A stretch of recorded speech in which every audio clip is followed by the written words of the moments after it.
Gun మండపం దగ్గర అన్న సంతర్పణ జరిగిందనమాట. అందులో చేసిన ఐటమ్స్ అన్నీ నేను ఇలా వీడియో తీసి పెట్టాను. ఎప్పుడు చాలా గ్రాండ్గా చేస్తారనమాట. ఈ ఇయర్ కూడా అంతే గ్రాండ్గా సెలబ్రేట్ చేయడం అయితే జరిగింది. ప్రతి ఒక్కటి ఫ్రైడ్ రైస్, పులిహోర, లైవ్లో జిలేబీ చేస్తారు.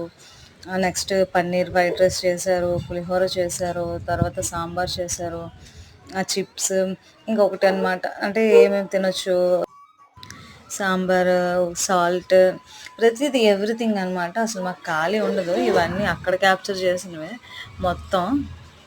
పులిహోర అయితే దగ్గర దగ్గర ఒక 1000 కిలోస్ చేసామన్నమాట. మొత్తం అంతా ఇగోండి రైస్ మొత్తం ప్రిపేర్ చేస్తున్నారనమాట. ఇంకా అప్పటికి చేసి ఉంచారు. ఇంకా అది ఫ్రైడ్ రైస్కి అయితే ఫిక్స్ చేస్తున్నారనమాట.